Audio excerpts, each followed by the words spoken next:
آج آپ کے سامنے اسی کے تعارف کو پیش کرنا ہے کہ جس کے وجود کی برکات سے تمام اہل عالم نے استفادہ کیا، جس کے معجزات کے سبب سے ہر عام و خاص، چاہے ان کے چاہنے والے تھے، ان کے شیعہ تھے یا ان کے مخالف تھے، ہر عام و خاص آپ کے معجزات سے متاثر ہوا، کہ جس ہستی کے اخلاق کے سبب سے حتیٰ وہ افراد کے جو ان سے بغض رکھنے والے تھے، ان کی دشمنی رکھنے والے تھے، ان کے آبا و اجداد سے دشمنی رکھنے والے تھے، ان کے خاندان سے دشمنی رکھنے والے تھے، آپ کے اخلاق کے سبب سے انہیں مجبوراً آپ کا احترام کرنا پڑا۔ رسول خدا صلی اللہ علیہ وآلہ وسلم کے 10ویں جانشین ان ائمہ علیہ السلام کے اوپر شدید نگاہ رکھی جاتی تھی، شدید مراقبت کی جاتی تھی، ایک طریقے سے ان کو گھر میں ہی قید کیا ہوا تھا۔ آدھی رات کے پہر اس نے اپنے فوجیوں کو بھیجا اور فوجیوں کو بھیجنے کے بعد آدھی رات کے وقت امام کو اپنے گھر سے بلوایا، اپنے دربار میں۔ یہ جو ہے وہ نبی کے علاوہ کوئی اور نہیں ہو سکتا۔ تو ابو ہاشم و جعفر نے کہا نہیں، یہ نبی نہیں ہے۔ پھر یہ شخص بغا کہنے لگا کہ انہوں نے مجھے میرے اس نام سے پکارا ہے ترک میں، میری ماں نے جس نام سے مجھے بچپن میں پکارا کرتی تھی، اور آج تک اس کا علم کسی کو نہیں تھا، یہ صرف میں جانتا تھا، یہ میری ماں جانتی تھی۔ اعوذ باللہ من الشیطان الرجیم، بسم اللہ الرحمن الرحیم۔ آج آپ کے سامنے اس ہستی کے تعارف کو پیش کرنا ہے، اس ہستی کی سیرت کے ایک انتہائی مختصر حصے کو پیش کرنا ہے کہ جس کے وجود کی برکات سے تمام اہل عالم نے استفادہ کیا،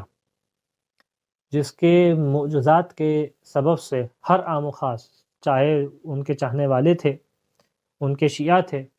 یا ان کے مخالف تھے، ہر عام و خاص آپ کے معجزات سے متاثر ہوا، کہ جس ہستی کے اخلاق کے سبب سے حتیٰ وہ افراد کے جو ان سے بغض رکھنے والے تھے، ان کی دشمنی رکھنے والے تھے، ان کے آبا و اجداد سے دشمنی رکھنے والے تھے، ان کے خاندان سے دشمنی رکھنے والے تھے، آپ کے اخلاق کے سبب سے انہیں مجبوراً آپ کا احترام کرنا پڑا۔ رسول خدا صلی اللہ علیہ وآلہ وسلم کے 10ویں جانشین امام ہادی امام علی النقی علیہ السلام، روایات بیان کرتی ہیں کہ آپ کی ولادت سن 212 ہجری میں سریہ نامی قریے کے اندر ہوئی۔ اچھا، یہ جو سریہ تھا، یہ قریہ یہ مدین سے 3 میل کے فاصلے پہ تھا، جس کی بنیاد خود امام موسی کاظم علیہ السلام نے قرار دی تھی۔ اب یہاں پہ مشہور قول یہ ہے کہ آپ کی ولادت 15 ذی الحجہ کو ہوئی، البتہ جس کو خود شیخ مفید علیہ الرحمہ نے بھی اختیار کیا ہے۔ البتہ اس کے مقابلے میں ایک اور قول ہے جس کو خود علامہ عیاشی نے اختیار کیا ہے، اور وہ یہ ہے کہ 2 رجب المرجب کو آپ کی ولادت ہوئی، لیکن معروف قول جو ہے وہ سن 212 ہجری میں 15 ذی الحجہ کا ہے۔ اور اسی طریقے سے جو آپ کی شہادت نقل کی جاتی ہے وہ سن 254 ہجری یعنی 254 ہجری کے اندر جو ہے وہ آپ کی شہادت واقع ہوئی۔ اس اعتبار سے آپ کی اگر عمر کا حساب لگایا جائے تو کل 41 ایئرس ہے جو آپ کی عمر مبارک بنتی ہے۔ انتہائی جوانی کے اندر، اور 41 ایئرس کوئی اس زمانے میں بھی اور آج کے زمانے میں بھی کوئی بڑھاپے کی ایج نہیں ہوتی، اس عمر مبارک میں جو ہے آپ کی شہادت واقع ہوئی۔ روایت بیان کرتی ہیں کہ آپ کی والدہ کا نام سمانہ مغربیہ تھا۔ مغربیہ کہنے کی وجہ یہ تھی کہ آپ کا تعلق شمال افریقہ سے تھا، ناردرن افریقہ سے تھا، جو کہ حجاز کے مغرب میں واقع ہوتا ہے۔ یعنی اگر ہم میپ پہ دیکھیں تو ناردرن افریقہ جو آج کا حجاز ہے اس کے مغرب کی سائڈ پہ واقع ہے، لہٰذا آپ کا کو جو ہے وہ سمانۃ المغربیہ کے نام سے جانا جاتا تھا۔ جب ہم مختلف ائمہ علیہ السلام کی والداؤں کے بارے میں سیرت کی کتابوں میں پڑھتے ہیں تو ہمیں ایک لفظ دکھائی دیتا ہے کہ آپ ولد تھیں۔ یہ ولد کا معنی کیا ہوتا ہے؟ ولد ان مقدرات کے لیے استعمال ہوتا تھا، ان اہل بیت علیہ السلام کی خواتین کے لیے، ائمہ علیہ السلام کی ازواج کے لیے استعمال ہوتا تھا، کہ جن سے ائمہ علیہ السلام نے جن کو خرید کے ان سے ازدواج کیا ہو۔ یعنی خود اس کے اندر خداوند متعال کا ایک عظیم امر دکھائی دیتا ہے کہ ان کو بطور کنیز بنا کے بازاروں میں لایا گیا، لیکن امام اور اس طریقے سے خداوند متعال نے انتظام کیا کہ مختلف علاقوں سے، جیسے امام جو ہے وہ مدینے میں رہتے تھے، امام محمد تقی علیہ السلام، لیکن جناب سمانہ کو ناردرن افریقہ سے خداوند متعال نے اس طریقے سے آپ کی اپنا امر قرار دیا کہ آپ کو وہاں سے مدینے تک پہنچایا، اور مدینے میں بھی کوئی ایسا نہیں ہے کہ آپ اپنے خاندان کے ساتھ منتقل ہوئی ہوں، نہیں، بطور کنیز بنا کے وہاں تک پہنچی، اور جب وہاں پہ مدینہ میں پہنچی تو امام محمد تقی علیہ السلام نے آپ کو خریدا اور خریدنے کے بعد آپ سے ازدواج کیا۔ اس قسم کی ان خواتین کے لیے جو مقدرات اہل بیت علیہم السلام تھیں، ان کے لیے ام ولد کا لفظ استعمال کیا جاتا ہے، جو اس جانب اشارہ ہوتا ہے۔ روایت بیان کرتی ہے کہ آپ کو 70 دینار کے اندر جو ہے امام جواد علیہ السلام نے خریدا اور اس کے بعد آپ سے ازدواج کیا۔ روایت بیان کرتی ہے کہ آپ کی کنیت ام فضل کے نام سے جانی جاتی تھی۔ انتہائی شدید زاہدہ خاتون تھی، شدید زہد رکھنے والی، یہاں تک کہ بعض ایک روایت بیان کرتی ہے، شیخ عباس قمی نے اس روایت کو نقل کیا ہے کہ اتنا شدید زہد اور تقوی تھا کہ پورے سال صرف ان ایام کو ہٹا کے جن میں روزہ رکھنا حرام ہے، پورے سال روزہ رکھا کرتی تھی۔ اور خود آپ کی کمال کو سمجھنے کے لیے جس طریقے سے تاریخ نے یہ بھی نقل کیا ہے کہ یہ وہ اہل بیت علیہ السلام کی عظیم ترین خواتین میں سے تھیں کہ جو نہ صرف ائمہ علیہ السلام کی زوجہ تھیں، ایک امام کی والدہ تھیں، بلکہ خود ائمہ علیہ السلام کی احادیث کو نقل کرنے والی محدثہ بھی تھیں۔ اور یہاں تک کہ خود امام علی نقی علیہ السلام کے بڑے عظیم جملات ہیں جو روایات کے اندر آپ کے لیے دکھائی دیتے ہیں، جس کو تحفۃ العقول میں اور بھی نقل کیا گیا ہے، اور خود علامہ مجلسی نے بھی اس کو نقل فرمایا ہے، اور خود اس کو شیخ عباس قمی نے بھی منتہی الاعمال میں نقل کیا ہے۔ کس انداز سے کہ امام ہادی علیہ السلام بیان کرتے ہیں کہ امی عارفۃ بحقی، میری والدہ معمولی نہیں ہے۔ کون ہے یہ وہ ہیں کہ جو میرے حق کو جاننے والی ہیں، میرے حق کی معرفت رکھنے والی ہیں۔ وَهِيَ مِنْ أَهْلِ الْجَنَّةِ، یہ جنت کی خواتین میں سے ہیں، یعنی دنیا میں ہی امامت نے اس بات کا اعلان کر دیا کہ یہ وہ خاتون ہے کہ جو جنت کی خواتین میں سے ہیں۔ لا يقربها الشیطان المارد، یہ وہ ہیں کہ جن کے قریب شیطان مردود، وہ شیطان کے جو خدا کا نافرمان ہے، وہ ان کے قریب نہیں آتا، اس قدر ان کا پاکیزگی کا مقام تھا۔ ولا ينالہ قید جبار عنید، اور نہ کبھی کوئی ایسی وقت آتا کہ خداوند متعال کی جانب سے کوئی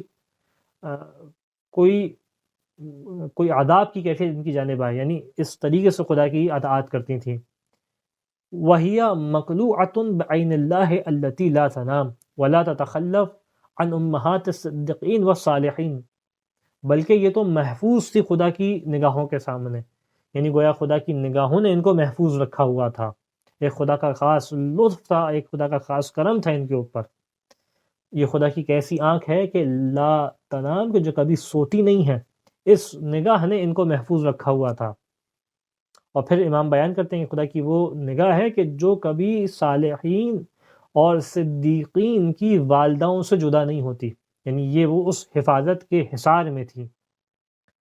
یہاں تک کہ آپ کی والدہ کے بارے میں بیان کیا جاتا ہے، تاریخ نے نقل کیا کہ آپ کی سامرہ میں انتقال ہوا، سامرہ میں آپ کی وفات ہوئی اور وہیں پہ آپ کا مدفن ہے۔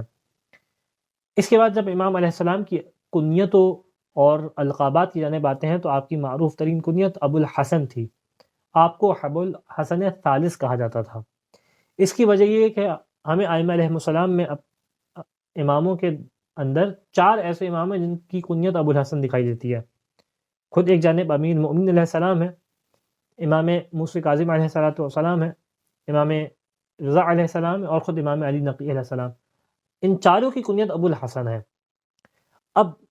کیونکہ ان میں سے جو 3 امام ہیں، یعنی امام موسی کاظم علیہ السلام، امام علی رضا علیہ السلام اور امام علی نقی علیہ السلام،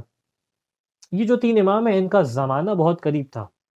لہذا جو مختلف راوی روایت کرنے والے تھے تو بہت زیادہ اس بات کا احتمال تھا کہ جو ہے وہ معاملے کے اندر اختلاف ہو جائے، کنفیوژن ہو جائے کہ کون سا راوی کس امام سے روایت نقل کر رہا ہے، جب کیونکہ وہ ابو الحسن استعمال کرے گا، اور ممکن ہے کہ کئی ایسے راوی ہوں کہ جو پہلے امام کے بھی صحابی ہیں، دوسرے امام کے بھی صحابی ہیں، تو پہچان نہیں پائے گا انسان کہ کس امام سے روایت کو نقل کر رہا ہے، لہٰذا روایات کے اندر ابو الحسن کے ساتھ پھر اضافے کو لگانے جانے لگا۔ جب امام موسی کاظم کا نام آتا تو ابو الحسن اول آپ کو روایات کے اندر دکھائی دے گا، یہ اشارہ ہے امام موسی کاظم کی جانب علیہ الصلوۃ والسلام۔ جب امام رضا علیہ السلام سے روایت نقل ہوئی تو راوی ابو الحسن ثانی لگائے گا، تاکہ اس بات کی کنفیوژن نہ رہے پڑھنے والے کے لیے کہ روایت جو ہے امام رضا علیہ السلام سے ہے۔ اسی طریقے سے جب امام علی نقی علیہ السلام سے روایت کی جاتی تھی تو ابو الحسن ثالث لگایا جاتا تھا۔ آج بھی کتابوں میں آپ کو ابو الحسن ثالث دکھائی دے تو اس کا مطلب ہے کہ امام علی نقی علیہ السلام ہے۔ اچھا سوال یہ ہے کہ اگر اول کے حساب سے دیکھا جائے تو امیر المؤمنین کی شخصیت ہے، لیکن کیونکہ فاصلہ زمانے کا موجود ہے تو ہم کم از کم صحابی کے اعتبار سے فرق کر سکتے ہیں کہ یہ صحابی کیونکہ امام مولا کائنات کے زمانے کا ہے تو اس کا مطلب اگر ابو الحسن کہہ رہے تو پھر بعد کے ائمہ علیہم السلام مراد نہیں ہے، لیکن کیونکہ ان باقی تین ائمہ علیہم السلام کا زمانہ بہت قریب تھا، لہٰذا اس طریقے سے فرق کرنے کے لیے جو ہے وہ ثالث اول ثانی ثالث لگایا جاتا تھا۔ اچھا خود اس کے علاوہ بعض اوقات روایات کے اندر ابو الحسن ماضی کے نام سے بھی آپ کو جانا گیا، ابو الحسن ہادی کے نام سے بھی جانا گیا، ہادی آپ کا لقب تھا، اور خود ابو الحسن عسکری کے نام سے بھی آپ کو جو ہے وہ تعارف کرایا گیا ہے روایات کے اندر۔ اس کے بعد جو آپ کی القابات میں اور آپ کے نام کے ساتھ لگنے والے اضافوں میں اہم ترین اضافہ دکھائی دیتا ہے وہ عسکری کا ہے۔ عسکری کی وجہ کیا تھی کہ امام علیہ السلام کو مدینے سے ابھی جیسے انشاءاللہ آپ کے سامنے پیش کروں گا اس کے اسباب کو، اس کے کس طریقے سے معاملہ پیش آیا تھا کہ امام کو مدینے سے سامرہ بلایا گیا تھا۔ اچھا اب جب مدینے سے سامرہ بلایا گیا تھا تو سامرہ وہ مقام تھا کہ جو ایک فوجی چھاونی تھی، یہ کوئی رہائشی مقام نہیں تھا۔ یہاں پہ کیونکہ ترک فوجی بغداد میں جب موجود تھی تو اب فوج جب بغداد شہر کے اندر رہتی ہے تو مسائل پیدا ہوتے ہیں، اور ان کو شہری آبادی میں رہنے کی عادت نہیں تھی، لہٰذا بادشاہ نے ایک سرحد کو معین کیا اور بغداد سے کچھ فاصلے کے اوپر شہر کو تعمیر کیا، شہر کو آباد کیا، جس کا نام سامرہ تھا۔ یہ شہر قدیم تھا لیکن اس کو باقاعدہ آباد کیا اور بنو عباس کے دور میں، اور وہاں پہ جو ہے وہ اس شہر کو آباد کرنے کے بعد ایک فوجی چھاونی بنائی گئی تاکہ فوج کو شہر سے نکال کے اس آبادی کے اندر جو ہے آباد کیا جائے۔ امام علیہ السلام کو مدینے سے لے جا کے سامرہ کے اندر رکوا دیا گیا، کس خاطر؟ تاکہ امام کے اوپر شدید مراقبت کی جائے۔ اچھا مراقبت کی وجہ کیا تھی؟ وجہ یہ تھی کیونکہ یہ وہ زمانہ تھا کہ روایات کے مطابق اب امام زمانہ عجل اللہ تعالی فرجہ شریف جو رسول خدا کے 12ویں جانشین ہیں ان کا زمانہ قریب تھا۔ تو جب ان کا زمانہ قریب تھا اس کا مطلب یہ تھا کہ اب وہ آنے والا ہے کہ جو ظلم کرنے والے کے خلاف اس کے ظلم کو ختم کر دے گا، اور وہ آنے والا ہے کہ جو ظالمین کی حکومت کو ختم کر دے گا۔ تو پس ہر ظالم کو اس بات کا خوف لاحق تھا کہ کہیں ایسا نہ ہو کہ وہ آنے والا آ جائے، لہٰذا ان ائمہ علیہ السلام کے اوپر شدید نگاہ رکھی جاتی تھی، شدید مراقبت کی جاتی تھی، ایک طریقے سے ان کو گھر میں ہی قید کیا ہوا تھا، ہاؤس اریسٹ میں تھے یہ۔ وہ بھی زمانہ دکھائی دیتا ہے کہ جب باقاعدہ قید کے اندر تھے، لیکن جب سامرہ میں موجود تھے تو یہ آزاد نہیں تھے، اپنے گھر میں قید تھے، یہاں تک کہ آپ کو سامرہ میں قرار دیا۔ اچھا اب کیونکہ فوجی چھاونی تھی، فوجی چھاونی کو عربی میں معسکر کہتے ہیں، فوج کو عسکر کہتے ہیں اور فوجی چھاونی کو معسکر، اسی مناسبت سے آپ کا نام جو ہے وہ عسکری پڑا۔ امام حسن عسکری کو عسکری کہنے کی وجہ بھی یہی ہے، اور خود امام علی نقی علیہ السلام کو بھی عسکری کہنے کی وجہ یہی قرار پائی۔ ایک اور جو اہم ترین آپ کے ناموں میں دکھائی دیتا ہے، بعض روایت جب آپ پڑھیں گے تو اس کے اندر ناحیہ مقدسہ کے نام سے امام کو جانا گیا، یہ بھی آپ کے القاب میں سے ایک لقب دکھائی دیتا ہے۔ وجہ کیا تھی اس کی؟ اب کیونکہ جیسا پیش کیا کہ یہ وہ زمانہ تھا کہ جب شدید ترین مراقبت تھی، شدید ترین نگاہ تھی، اور اجازت نہیں تھی امام کو کہ اپنے شیعوں سے ملاقات کریں، شیعوں سے بات کریں، لہٰذا اس زمانے میں وکلا کا سسٹم جو ہے وہ بہت زیادہ مضبوط ہوا کہ یہ وکلا وہ ہوتے تھے جس طریقے سے آج ہم مجتہدین سے علم فقہ کے مسائل جانتے ہیں، اپنے دینی مسائل کا حل جانتے ہیں، اسی طریقے سے اس زمانے میں بھی امام کے وکلا ہوا کرتے تھے، جن وکلا کے ذریعے سے شیعہ اور امام کے چاہنے والے اپنے سوالات کے جوابات حاصل کیا کرتے تھے، اور یہی وکلا امام کی روایات کو آگے بیان کیا کرتے تھے۔ ان کو وکلا بھی کہا جاتا تھا، محدثین بھی کہا جاتا تھا۔ اب یہ جو افراد تھے، کئی دفعہ ایسا ہوتا کہ یہ افراد بھی امام سے آنے والی احادیث کو کھل کے بیان نہیں کر پاتے کہ یہ حدیث امام علیہ السلام سے نقل ہوئی ہے، خاص طور پہ امام علی نقی علیہ السلام، امام حسن عسکری علیہ السلام اور امام زمانہ علیہ السلام، ان کے جو زمانے تھے اس کے اندر یہ شدید ترین مشکل اور پریشانی تھی بادشاہ وقت کی جانب سے، لہٰذا ان لوگوں نے کوڈ ورڈز کو استعمال کیا تاکہ سننے والا بھی سمجھ جائے کہ جو ہم بیان کرنے جا رہے ہیں یہ امام کی روایت ہے، اور جو محفل میں حکومت کے جاسوس موجود ہیں یہ ہمیں پکڑ نہ سکیں۔ اور ان کوڈ ورڈز میں سے جس لفظ کا استعمال کیا گیا خود یہ ناحیہ مقدسہ تھا۔ ناحیہ مقدسہ کا مطلب کیا ہے؟ ایک انتہائی مقدس مقام سے یہ بات آ رہی ہے۔ اب وہ مقدس مقام کون سا ہے؟ یہ سننے والا سمجھ جاتا تھا کہ اس سے مراد، اس مقدس مقام سے مراد ان ائمہ علیہم السلام میں سے کسی سے روایت آ رہی ہے۔ خود یہ اس بات کا سبب بھی بنا بات کے زمانے میں کہ اب اس زمانے میں تو انسان کے لیے سمجھنا اتنا مشکل نہیں تھا کہ کس امام کی بات ہو رہی ہے، لیکن بعد کے زمانے میں بہرحال یہ بات مشکل کا سبب بنی کہ جب کہا جاتا تھا خرج من ناحیۃ المقدسہ، تو اس راوی کی کون سے امام سے مراد ہے، کس امام سے روایت کر رہا ہے۔ تو بعض اوقات اسی وجہ سے ہمیں بعض اوقات زیارت ناحیہ جو امام زمانہ علیہ السلام سے منسوب ہے، اس زیارت کے لیے بھی مختلف اقوال دکھائی دیتے ہیں۔ ایک مشہور قول کے مطابق امام زمانہ علیہ السلام سے منسوب ہے، لیکن بعض قول کے مطابق امام حسن عسکری علیہ السلام یا خود امام علی نقی علیہ السلام سے منسوب ہے، کیونکہ ناحیہ مقدسہ ایک کامن ورڈ تھا جو ان تینوں ائمہ علیہ السلام کے زمانے میں فقہا اور محدثین یہ لفظ استعمال کیا کرتے تھے۔ اس کے علاوہ جو آپ کے مشہور ترین اقوال ہیں، مشہور ترین القاب ہیں، اس کے اندر ہادی دکھائی دیتا ہے، ہدایت کرنے والا۔ نقی دکھائی دیتا ہے، نقی یعنی وہ کہ جو انتہائی صاف و خالص ہو، یہ دکھائی دیتا ہے۔ المؤتمن دکھائی دیتا ہے، یعنی وہ کہ جو امن کا سبب ہو، جو امن والے مقام پہ ہو۔ الطیب دکھائی دیتا ہے، جو انتہائی پاکیزہ ہو۔ فقیہ العسکری دکھائی دیتا ہے، کیونکہ عسکری میں سامرہ میں رہتے تھے جس کو عسکری کہا جاتا تھا، تو وہاں کے فقیہ کے اعتبار سے۔ اور خود آپ کے مشہور ترین القاب میں خود متوکل ہے۔ متوکل آپ کے زمانے میں خلیفہ کا لقب بھی تھا،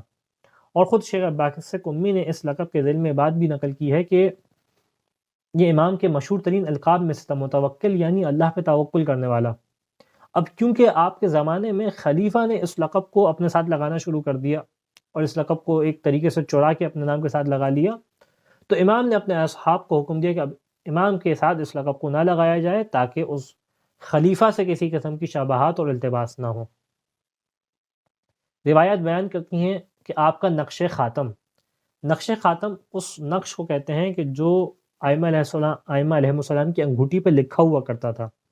خود اس کے اندر بھی بڑے معنی خیز اور انسان کے عقیدے کی انتہائی جاذب ترین جملات ہوا کرتے تھے۔ تو آپ کے مختلف ائمہ علیہ السلام کے مختلف ہمیں نقوش خاتم دکھائی دیتے ہیں۔ خاتم یعنی انگوٹھی اور نقش اس پہ لکھا ہوا۔ تو امام علیہ السلام کا جو نقش خاتم تھا، اس پہ لکھا ہوا کرتا تھا حفظ العہود من اخلاق المعبود، کہ معبود کی صفات میں سے یہ ہے کہ وہ اپنے وعدے کی حفاظت کرنے والا ہے۔ یعنی ہمیں اس بات کا یقین ہے،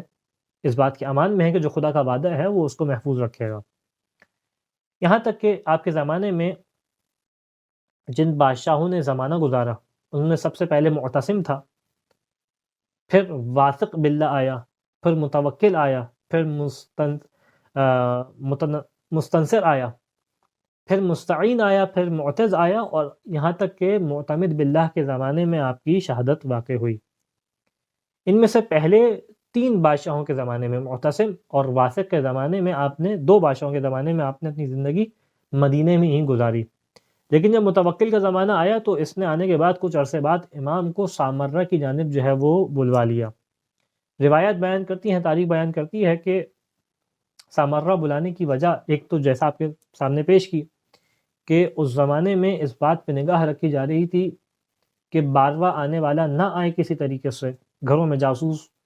جاسوس خواتین کو رکھا جاتا کہ اگر کسی ولادت ہونے والے بچے کی ولادت ہو رہی ہے تو اس کی خبر پہنچے، کون ہے بچہ، کیسا ہے، کہیں ایسا تو نہیں ہے وہ بارواں آتا۔ امام حسن عسکری کے زمانے میں تو اور زیادہ شدید ترین مشکلات دکھائی دیتی ہیں، لیکن بہرحال امام کے اوپر بھی شدید مشکلات تھی، شدید مراقبت تھی۔ یہاں تک کہ روایت بیان کرتی ہیں کہ مدینے میں جب امام موجود تھے تو روایت بیان کرتی ہیں کہ مدینے کا جو گورنر تھا، جس کا نام روایت نے عبداللہ ابن محمد بیان کیا، یہ مدینے کا گورنر بھی تھا اور حرمین میں نماز پڑھانے والے، نماز کے لیے بھی اس کا جو ہے وہ پڑھانے والا تھا۔ اس نے متوکل کو، اور امام کا بغض رکھنے والا تھا یہ جو آدمی تھا، اس نے متوکل کو امام کے بارے میں جو ہے وہ جھوٹ خبریں پہنچائیں اور کہا کہ تیری حکومت کو اس سے خطرہ ہے۔ یہاں تک کہ بعضی کی روایت میں دکھائی دیتا ہے کہ اگر تو حرمین میں یعنی مکہ مدینے میں کسی بھی قسم کی کوئی حاجت رکھتا ہے، چاہتا ہے کہ تو کام کر، تو تجھے ضروری ہے کہ پہلے جو ہے وہ علی ابن محمد کو اپنے پاس سامرہ بلا لے، یہاں سے ان کو نکال دے کسی طریقے سے، کیونکہ یہ لوگوں کو اپنی جانب پکار رہے ہیں۔ اور ایک بڑی خلقت ہے جو ان کے پیچھے اتباع کر رہی ہے، یعنی تیری اتباع نہیں کر رہی، ان کے پیچھے چل رہے ہیں۔ یہ اس نے خطوط جو ہے وہ متوکل سامرہ میں تھا اور امام مدینے میں تھے، مدینے سے اس نے سامرہ میں جو ہے وہ یہ خطوط بھجوائے۔ روایت بیان کرتی ہے کہ جب اس نے خطوط بھجوائے، امام کو اس بات کی خبر ہوئی کہ اس نے اس طریقے سے امام کے بارے میں لکھ کے متوکل کی جانب بھجوایا، تو امام نے بھی خط لکھا اور اس جانب اشارہ کیا کہ جو کچھ میرے اوپر الزامات لگائے گئے ہیں یہ جھوٹے ہیں۔ امام نے اس کو جھٹلایا، نہ صرف جھٹلایا بلکہ اس بات کا اشارہ کیا کہ میں اس قسم کے کوئی کام تمہارے خلاف کوئی اقدام نہیں کر رہا۔ روایت بیان کرتی ہے کہ متوکل نے پھر خط کا جواب دیا، ایک طویل خط ہے جو ہمیں دکھائی دیتا ہے کہ جس کے اندر اس نے اشارہ کیا کہ میں چاہتا ہوں کہ آپ اب سامرہ میرے پاس آ جائیں۔ روایت بیان کرتی ہے کہ جب یہ خط پہنچا تو بعض ایک روایت کے بقول 243 سن ہجری کے اندر جو ہے وہ امام نے پھر مدینے سے سامرہ کی جانب ہجرت فرمائی ہے۔ سامرہ میں امام کی ہجرت کے بعد روایت بیان کرتی ہیں کہ امام کے لیے آسان زمانہ نہیں تھا اور متوکل انتہائی بغض اہل بیت رکھنے والا تھا، آل محمد سے، اہل بیت علیہ السلام سے انتہائی شدید بغض رکھنے والا تھا۔ میں انشاءاللہ آپ کے سامنے ابھی پیش کروں گا کس طریقے سے اس نے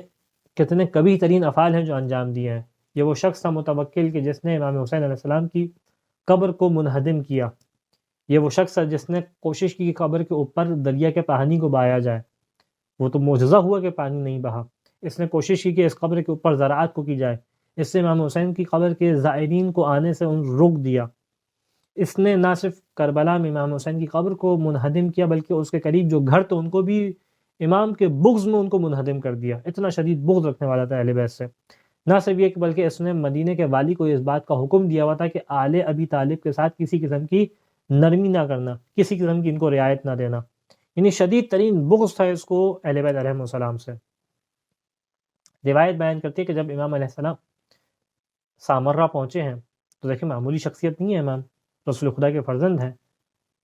امام وقت ہیں، لازم الاحترام ہے، واجب الاحترام ہے،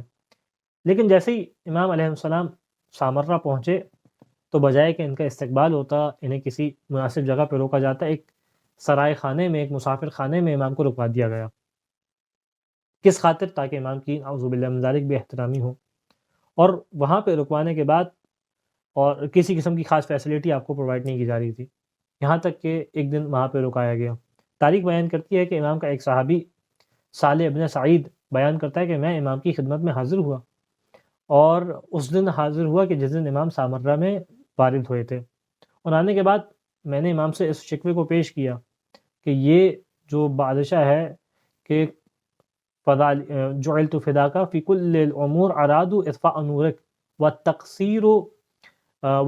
بک، کہ یہ صرف اس بات کو چاہتا ہے کہ آپ کے نور کو بجھا دے، یہ صرف اس بات کا ارادہ کرتا ہے کہ آپ کے حق میں تقصیر کرے، نعوذ باللہ من ذالک، آپ کی توہین کرے۔ یہاں تک کہ دیکھیں آپ کو کس طریقے سے اس مسافر خانے میں رکوا دیا ہے۔ اس نے امام سے اس بات کا شکوہ کیا، جس مسافر خانے کو سعالیق کہا جاتا تھا، تاریخ کے اندر اس کا نام سعالیق نقل ہوا ہے۔ امام علیہ السلام نے اپنے ہاتھ سے اشارہ کیا، روایت بیان کرتی ہے کہ جیسے امام نے اشارہ کیا تو اب جب اس نے نگاہ کو اٹھا کے دیکھا تو کیا دیکھا کہ ایک جانب جہاں یہ انتہائی خراب مسافر خانہ ہے، لیکن امام نے معجزے سے جب اس کو دکھایا تو اس نے جنت کی نہروں کو دیکھا، اس نے ان بہترین باغات کو دیکھا، اس نے اس انتہائی خوشبو جو جنت کی تھی اس کو دیکھا،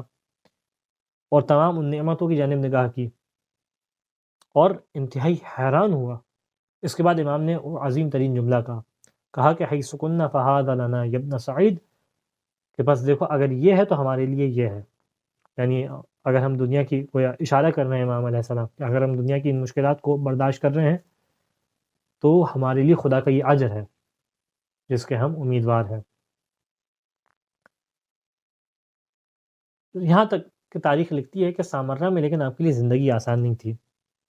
یہ تو استقبال کا طریقہ تھا، اس کے بعد اس نے اپنے گھر میں آپ کو بلوا لیا، لیکن وہاں پہ بھی شدید ترین مراقبت ہے اور شدید ترین مشکلات تھیں جو اس نے امام کے لیے قرار دیں، یہاں تک کہ وہ رہائش گاہ جو امام کی تھی، کئی دفعہ ایسا ہوتا کہ رات کے پہر اچانک سے آدھی رات کے پہر جو ہے وہ اپنے فوجیوں کو حکم دیتا کہ امام کے گھر میں داخل ہو جائیں اور بغیر اذن کے یہ فوجی امام کے گھر میں داخل ہو جایا کرتے. اب اس گھر میں ظاہر سی بات ہے مقدرات عصمت بھی ہیں، امام علیہ السلام بھی ہیں، اور اس طریقے سے یہ امام کے پاس پہنچ جاتے. یہاں تک کہ کئی یہ بھی روایت بیان کرتی ہیں کہ سامرہ میں ویسے ہی زندگی آسان نہیں تھی، خاندان سے دور ہیں، چاہنے والوں سے دور ہیں، اپنے شیعوں سے دور ہیں، سامرہ میں ہے، کوئی وہ فوجی چھاؤنی ہے، کوئی رہنے کا علاقہ نہیں ہے، اور اس کے بعد یہ تمام مشکلات. یہاں تک کہ کئی دفعہ ایسا بھی روایت نے نقل کیا کہ جب آپ کو آدھی رات کے پہر اس نے اپنے فوجیوں کو بھیجا، اور فوجیوں کو بھیجنے کے بعد آدھی رات کے وقت امام کو اپنے گھر سے بلوایا اپنے دربار میں، اور کس حالت میں کہ نہ سر پہ امامہ ہے نہ پیروں پہ جوتیاں ہیں. اس توہین آمیز فعل کے ساتھ امام کو اپنے پاس بلوایا جاتا. یہ امام کی زندگی کے انتہائی مشکل لمحات تھے. یہاں تک کہ روایت بیان کرتی ہے کہ ایک لمحہ ایسا بھی آیا، لیکن امام ان تمام مشکلات کے باوجود انتہائی صبر و تحمل کے ساتھ اور تدبیر کے ساتھ اپنی امامت کے فرائض کو ادا کر رہے ہیں، ہدایت بھی کر رہے ہیں، تدبیر بھی کر رہے ہیں، اس بات کی دلیل بھی قائم کر رہے ہیں کہ دیکھو ہم مظلوم ہیں، تم ظالم ہو، ہم خلافت رسول کا حق رکھتے ہیں، تم اس پہ غاصب ہو. ان تمام ادلہ کو بیان کر رہے ہیں، اس کو واعظ بھی کر رہے ہیں، اس کو نصیحت بھی کر رہے ہیں، اور صبر بھی کر رہے ہیں،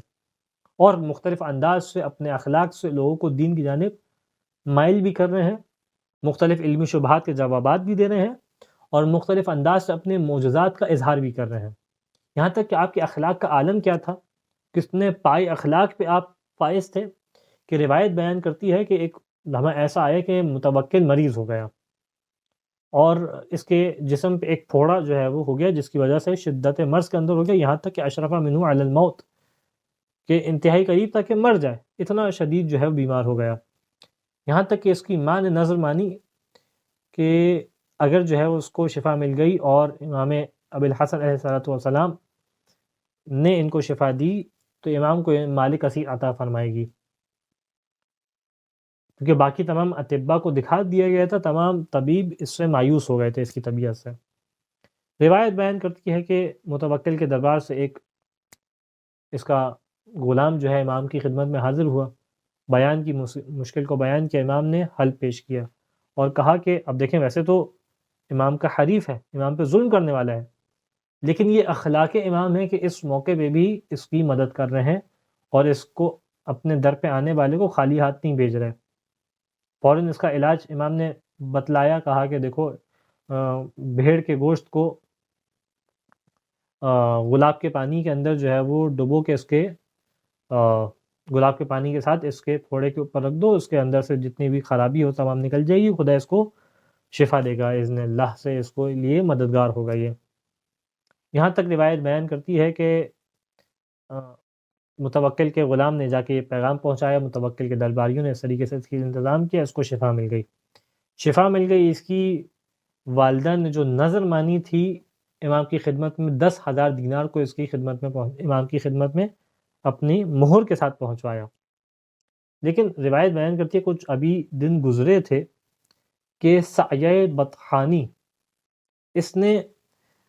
متوکل کی دربار میں امام کی شکایت کی اور کہا کہ دیکھ یہ اپنے پاس اسلحہ جمع کر رہے ہیں، اپنے پاس مال و دولت کو جمع کر رہے ہیں، کس خاطر؟ تاکہ تیرے خلاف جو ہے وہ بغاوت کریں. ابھی امام نے اس کو شفا دی ہے، ابھی امام کے سبب سے اس کو شفا ملی ہے، موت کے قریب تھا، لیکن اس انداز سے اس کی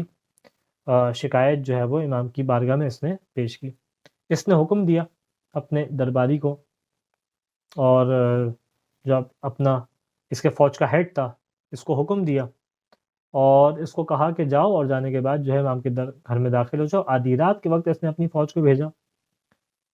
آدھی رات کے وقت روایت کے جملے ہیں کہ اس کے فوجی بغیر اجازت کے سیڑھی لگا کے امام کی چھت تک پہنچے. یہاں تک چھت تک پہنچنے کے بعد امام کے گھر میں داخل ہونے لگے. امام نے آواز دی، اس کو راستہ نہیں مل رہا تھا، امام مصلی عبادت کے اوپر تھے. امام نے آواز دی، یہ اس کا درباری فوجی فتح، جس کا نام بعض روایت کے اندر نقل کیا ہے یا بعض روایت کے اندر سعید الحاجب نقل ہوا ہے، یہ امام کے گھر کے اندر داخل ہوا. اس نے امام کے گھر کی تلاشی لی، اس کو صرف دو ایسی چیزیں ملیں جو بادشاہ کے پاس لے کے جا سکتا تھا، باقی امام کا یا تو مصلی تھا یا تو قرآن کریم تھا یا امام کی دعائیں تھیں، اور اس کے علاوہ کچھ نہیں تھا۔ کیا پایا اس نے؟ وہ 10,000 دینار کی تھیلی پائی جس کے اوپر متوکل کی والدہ کی مہر تھی، اور ایک امام کی تلوار اس نے پائی۔ ان دونوں کو لے کے متوکل کی خدمت میں آ گیا۔ آنے کے بعد نقل کرتا ہے کہ دیکھ تیری والدہ اس کے ساتھ ملی بھی ہے، تیری والدہ کی مہر شدہ چیز اس کے پاس موجود ہے۔ جیسے ہی اس نے دیکھا کہ میری والدہ کی مہر شدہ ایک تھیلی ہے جس کے اندر درہم و دینار ہے، فوراً اس نے اپنی والدہ کو بلوایا اور والدہ سے کہا کہ یہ کیسا معاملہ ہے، یہ کیسے آپ کی مہر ہے جو علی ابن محمد کے گھر میں موجود ہے؟ کہا کہ جب تو بیمار ہوا تو میں نے خدا سے منت نظر مانی تھی کہ اگر تجھے شفا مل گئی تو میں ان کو اتنی رقم ہے جو دوں گی، اور یہ وہی رقم ہے جو میں نے پہنچائی ہے۔ جب اس نے یہ بات سنی تو اس نے واپس حکم دیا کہ امام کی تلوار کو، امام کی اس رقم کو، اس تھیلی کو امام کی خدمت میں واپس پہنچایا جائے۔ اس انداز سے ہمیں یہ تمام واقعات دکھائی دیتے ہیں، یہاں تک روایت بیان کرتی ہے کہ یہ شخص سعید حاجب جب اب واپس امام کی خدمت میں اس رقم کو لے کے آیا تو بڑا شرمندہ تھا، کیونکہ ابھی جب پہلے آیا تھا تو یہ امام کے در میں، امام کے گھر میں کھٹکھٹا کے داخل نہیں ہوتا، سیڑھی لگا کے چھت سے داخل ہوا تھا بغیر اجازت کے۔ اب جب آیا تو اس کے چہرے پہ شرمندگی کے آثار تھے، اور کہا کہ یا سیدی عذ واللہ علیہ بدخول دارک بغیر اذنک ولیکنی مأمور، کہ میں بڑا شرمندہ ہوں، آپ کے گھر میں بغیر اجازت کے داخل ہوا تھا لیکن مجھے حکم اس چیز کا دیا گیا تھا۔ تو امام نے بڑے لطیف انداز سے قرآن کی آیت پڑھی اور کہا کہ وَسَيَعْلَمُ الَّذِينَ ظَلَمُوا أَيَّ مُنْقَلَبٍ يَنْقَلِبُونَ، کہ وہ جو ظلم کرنے والے ہیں ان قریب جان لیں گے کہ ان کی بازگشت کس جانب ہے، کس جانب ان کو پھیرایا جائے گا، پلٹایا جائے گا۔ یہاں تک کہ روایت بیان کرتی ہے کہ امام علیہ السلام سے مختلف مقامات پہ مختلف انداز سے معجزات صادر ہوتے رہے۔ کبھی روایت بیان کرتی ہے کہ جب امام مدینے میں تھے، ابو ہاشم جعفری جو امام کے انتہائی قریب ترین اصحاب میں سے تھے، فقیہ اہل بیت علیہ السلام میں سے جن کا شمار کیا جاتا تھا، یہ بیان کرتے ہیں کہ ہم امام کے ساتھ تھے مدینے میں، یہاں تک کہ بغا جو ترکی فوجیوں میں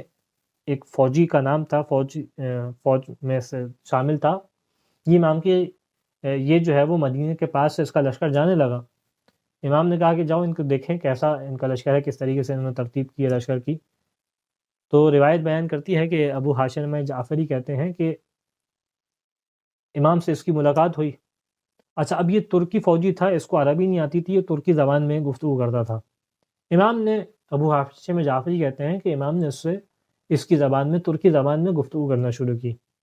اور کہتے ہیں کہ ابھی امام نے کچھ جملات کہے تھے، کچھ ابھی بات ہوئی تھی، اپنی سواری سے اترا اور امام کے قدم کو چومنے لگا۔ میں حیران ہو گیا، یہ کیسا فعل ہے جو انجام دے رہا ہے؟ یہ کسی کو عزت نہ دیں، یہ ترکی فوجی کسی کو احترام نہ دیں، یہ کیسی بات ہے کہ وہ اتر کے امام کی نہ صرف اترے ہیں بلکہ امام کے قدم کے بوسے لے رہے ہیں۔ کہتے ہیں میں نے سوال کیا کہ تمہاری کیا بات ہوئی ہے امام سے؟ کہتا ہے کہ ھذا نبی، یہ ترکی فوجی جس کا نام روایت نے بغن نقل کیا ہے، اس نے کہنے لگا کہ یہ نبی ہے،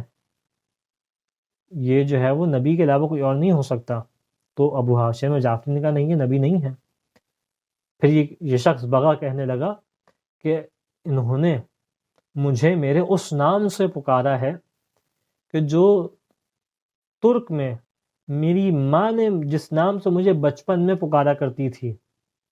اور آج تک اس کا علم کسی کو نہیں تھا، یہ صرف میں جانتا تھا، یہ میری ماں جانتی تھی۔ یہ وہ شخصیت ہے جس نے مجھے اس نام سے پکارا ہے۔ یہاں تک کہ اور مختلف معجزات ہیں جو امام سے ہمیں دکھائی دیتے ہیں، اور میری خواہش تو یہ تھی کہ آپ کے سامنے کئی معجزات امام کے پیش کروں، لیکن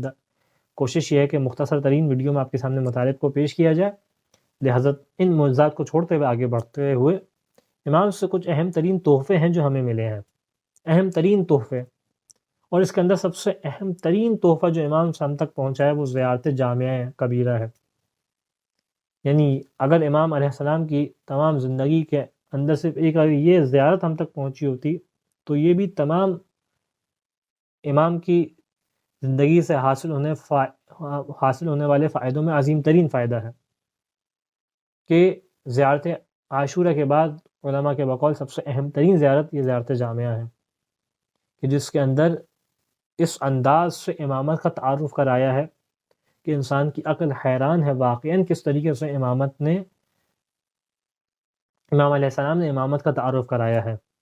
کتنی تفصیلات بیان کی ہیں، کس کس انداز سے یہ بتلایا ہے کہ امامت کو اللہ نے کس انداز سے قرار دیا ہے۔ بہت زیادہ ریکمینڈڈ ہے، بہت زیادہ تاکید ہے اس بات کی کہ انسان روزانہ اس زیارت کو پڑھے، دیکھے کس طریقے سے امام نے امامت کو سمجھایا ہے، نہ صرف بلکہ پڑھے، اس زیارت کو سمجھے، اس زیارت کے ایک ایک لفظ کے اوپر دقت کرے، اس کو سمجھ میں آئے گی امامت کتنا عظیم خداوند متعال کا عہدہ ہے۔ اسی طریقے سے کئی دعائیں ہیں جو امام علیہ السلام سے نقل ہوئی، کئی روایات ہیں کہ جو مختلف محدثین امام علیہ السلام سے پوچھا کرتے تھے، اور فقہ کے باب میں آج بھی مجتہدین ان روایات سے استفادہ کرتے ہیں اور احکام شرعیہ کو جو ہے وہ حاصل کرتے ہیں۔ یہاں تک کہ بیان ہوتا ہے کہ امام کے اوپر اس متوکل نے بڑے عظیم مظالم ہیں جو ڈھائے ہیں۔ میں نے پیش کیا کہ متوکل انتہائی اہل بیت علیہ السلام کا دشمن شخص تھا، امام حسین کی قبر کے اوپر اس نے قبر کو منہدم کیا، اس انداز سے اس نے جو ہے وہ اہل بیت علیہ السلام کے اوپر ظلم کیے، خاص طور پہ اہل بیت کا دشمن تھا۔ اور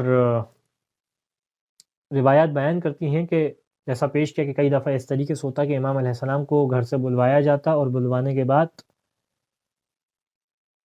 آدھی رات کے پہر امام کو اس کے فوجی سامرہ کی گلیوں میں گھسیٹتے ہوئے دربار تک لے کے جاتے، اس حالت میں کہ نہ امام کے سر پہ عمامہ ہوتا، نہ پیروں پہ نالین ہوتی۔ اس کیفیت میں امام کو اس کے دربار میں لے کے آیا جاتا۔ یہاں تک ایک روایت بیان کرتی ہے کہ جب امام کو اس کیفیت میں لے کے آیا گیا تو رات کے پہر یہ شراب کے نشے میں دھت تھا اور اس کے ہاتھ میں شراب کا جام تھا، اور اس موقع پہ اس نے امام کے سامنے اس شراب کے جام کو آگے بڑھایا۔ واقعی کتنی عظیم امام کی توہین ہے، کتنی عظیم بے حرمتی ہے اس امام کی جس کے اندر خون رسول خدا موجود ہو، جو فرزند زہرا ہو، اس طریقے سے اس کے ساتھ توہین کا رویہ اختیار کیا جائے۔ امام علیہ السلام نے کہا واللہ ما خامر لحمی و دمی قط، خدا کی قسم میرے خون و گوشت میں کہیں بھی کسی طریقے سے شراب جو ہے وہ شامل نہیں ہے، فاعف عنی منہ، مجھے اس سے دور رکھو۔ یہاں تک کہ روایات بیان کرتی ہیں کہ ایک دفعہ اس طریقے سے بھی واقعہ پیش آیا کہ جب امام کو دربار میں لے کے آیا جا رہا تھا، امام کو دربار میں بلوایا اس نے، تو اپنے درباریوں کو منع کر دیا کہ دربار کے پردوں کو نہ ہلانا، چاہتا تھا کہ نعوذ باللہ من ذالک امام کی اس انداز سے توہین ہو۔ لیکن بہرحال جس کی عزت کا حصہ خدا کے وعدے کے اندر ہو، کون اس کی عزت کے اندر کمی کر سکتا ہے۔ روایت بیان کرتی ہیں کہ جیسے امام دربار کی طرف آنے لگے، شدید تیز ہوا چلنے لگی جس سے اس کے پردے خود جو ہے وہ اس انداز سے بلند ہوئے کہ امام داخل ہوئے۔ پس روایت بیان کرتی ہے کہ متوکل کا زمانہ تھا کہ جس میں امام کو اس نے قید میں بھی رکھا، اور سعید حاجب جو تھا وہ زندان، سعید حاجب کی ایک قید تھی جس کے اندر امام کو قرار دیا گیا تھا، یہاں تک کہ اس نے سعید حاجب کو حکم دیا کہ امام کو شہید کر دیا جائے، امام کو قتل کر دیا جائے۔ امام کا ایک چاہنے والا اس زمانے میں سامرہ میں آیا، اور آنے کے بعد سعید حاجب، اس کی سے دوستی تھی، سعید حاجب کے پاس گیا تو سعید حاجب اس سے کہنے لگا کہ کیا تم اپنے خدا کی زیارت کرنا چاہتے ہو؟ یعنی طنز کر رہا تھا اس سعید حاجب اس صحابی کے اوپر امام کے۔ کہا کیسی بات کرتے ہو، سبحان اللہ، کیسی بات ہے، کیا خدا کو بھی نگاہوں سے دیکھا جاتا ہے؟ خدا کو نگاہوں سے نہیں دیکھا جا سکتا، لا تدرکہ الابصار، آنکھیں نہیں دیکھ سکتی اس کو۔ پھر اس نے کہا کہ میں تمہارے امام کی جانب اشارہ کر رہا ہوں، اور کہا کہ مجھے حکم دیا گیا ہے کہ میں بس 2 دن گزریں گے، میں امام کو شہید کر دوں گا، قتل کر دوں گا، اور میں یہ کام کرنے والا ہوں، وَأَنَا فَاعِلٌ غَدٍ، کل میں یہ کام کرنے والا ہوں۔ روایت بیان کرتی ہے کہ یہ شخص امام کی خدمت میں حاضر ہوا، امام کا صحابی تھا، امام کا چاہنے والا تھا، امام کے شیعوں میں سے تھا۔ جیسے امام کی خدمت میں حاضر ہوا تو گریہ کرنے لگا، اور شدید گریہ کرنے لگا، جب امام نے اس کو اس کیفیت میں دیکھا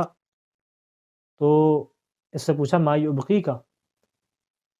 بتائیے کیا چیز ہے جو تجھے اس طریقے سے گریہ کرنے پہ مجبور کر رہی ہے؟ کہا کہ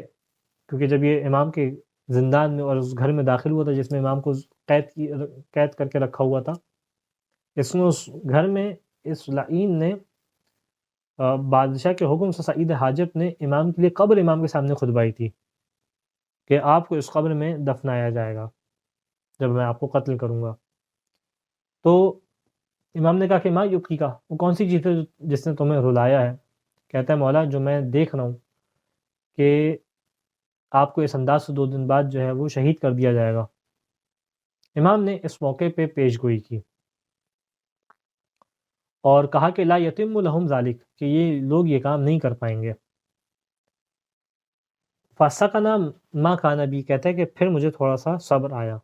کہ جب امام نے کہا کہ یہ لوگ یہ کام نہیں کر پائیں گے، اور پھر امام نے اس جانب بھی اشارہ کیا، نہ صرف یہ مجھے یہ کام نہیں کر پائیں گے بلکہ یہ خود جو ہے وہ متوکل بھی مارا جائے گا اور اس کا یہ درباری بھی مارا جائے گا۔ پھر یہ راوی بیان کرتا ہے کہ یہاں تک کہ 2 دن گزرے خود متوکل کو بھی مار دیا گیا، اس کے درباری کو بھی مار دیا گیا۔ یہ خود امام کی معجزات میں سے ایک معجزہ ہے کہ امام نے اس انداز سے پیش گوئی کی۔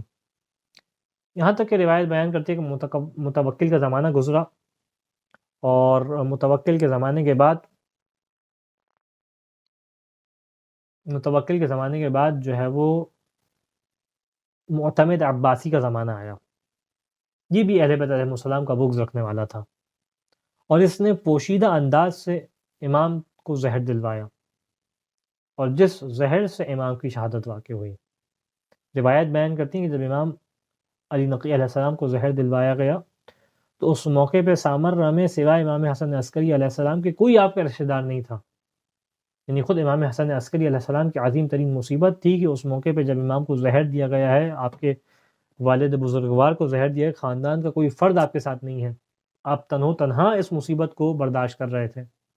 اور روایت بیان کرتے ہیں کہ امام حسن عسکری علیہ السلام شدید ترین گریے کی حالت میں تھے، شدید ترین غم کی حالت میں تھے، شدید گریہ تھا، یہاں تک کہ جب جنازے کو لے کے اپنے گھر سے باہر نکلے ہیں تو آپ کے سر پہ عمامہ نہیں تھا۔ نہ صرف سر پہ عمامہ نہیں تھا،